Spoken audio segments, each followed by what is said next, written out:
Hey guys, how are you? Another literature break for you today.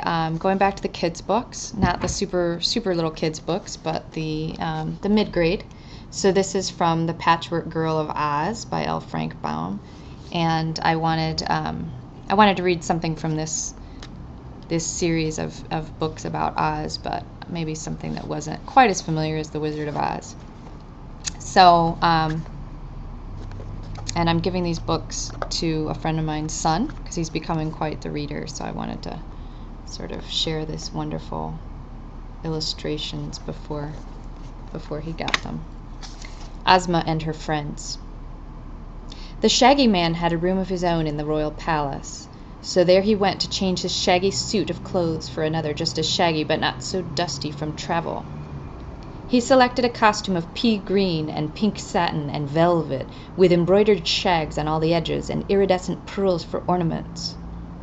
Then he bathed in an alabaster pool and brushed his shaggy hair and whiskers the wrong way to make them still more shaggy. This accomplished and arrayed in his splendid shaggy garments, he went to Ozma's banquet hall and found the Scarecrow, the Wizard, and Dorothy are already assembled there. The Scarecrow had made a quick trip and returned to the Emerald City with his left ear freshly painted. A moment later, while they all stood in waiting, a servant threw open a door. The orchestra struck up a tune, and Ozma of Oz entered. Much has been told and written concerning the beauty of person and character of this sweet girl, ruler of the land of Oz, the richest, the happiest, and most delightful fairyland of which we have any knowledge. Yet with all her queenly qualities, Ozma was a real girl and enjoyed the things in life that other real girls enjoy. When she sat on her splendid emerald throne in the great throne room of her palace and made laws and settled disputes and tried to keep all her subjects happy and contented, she was as dignified and demure as any queen might be. But when she had thrown aside her jeweled robe of state and her scepter and had retired to her private apartments, the girl, joyous, light-hearted, and free, replaced the sedate ruler. In the banquet hall tonight were gathered only old and trusted friends, so here Ozma was herself, a mere girl. She greeted Dorothy with a kiss, the Shaggy Man with a smile, the little old wizard with a friendly handshake, and then she pressed the Scarecrow's stuffed arm and cried merrily, "What a lovely left ear! Why, it's 100 times better than the old one." "I'm glad you like it," replied the Scarecrow, well pleased.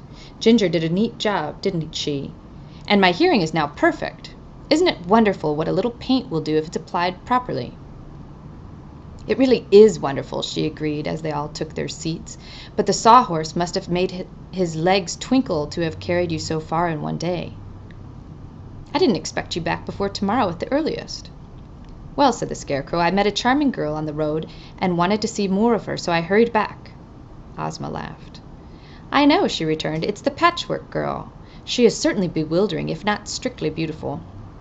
"Have you seen her, then?" the straw man eagerly asked. "Only in my magic picture, which shows me all scenes of interest in the land of Oz."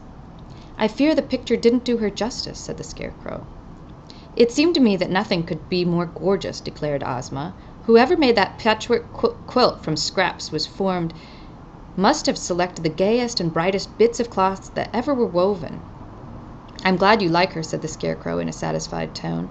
Although the straw man did not eat, not being made he could, he often dined with Ozma and her companions merely for the pleasure of talking with them.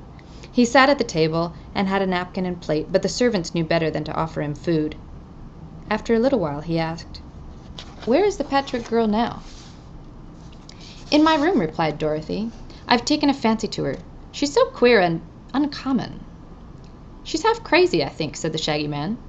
"But she is so beautiful," exclaimed the Scarecrow, as if that fact disarmed all criticism. They all laughed at his enthusiasm, but the Scarecrow was quite serious. Seeing that he was interested in scraps, they forbore to say anything against her. The little band of friends Ozma had gathered around her was so quaintly assorted that much care must be exercised to avoid hurting their feelings or making any one of them unhappy. It was this considerate kindness that held them close friends and enabled them to enjoy one another's society.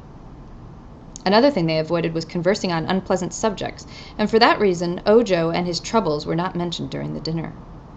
The Shaggy Man, however, related his adventures with the monstrous plants which had seized and enfolded the travelers, and told how he had robbed Chiss, the giant porcupine, of the quills which it was accustomed to throw at people. Both Dorothy and Ozma were pleased with this exploit and thought it served Chiss right. Then they talked of the Woozy, which was the most remarkable animal any of them had ever seen before, except perhaps the live sawhorse. Ozma had never known that her dominions contained such a thing as a Woozy, there being but one in existence, and this being confined to his forest for many years. Dorothy said she believed the Woozy was a good beast, honest and faithful, but she added that she did not care much for the glass cat. Still, said the Shaggy Man, the glass cat is very pretty, and if she were not conceited over her pink brains, no one would object to her as a companion. The Wizard had been eating silently until now, when he looked up and remarked, "That power of life which is made by the crooked magician is really a wonderful thing.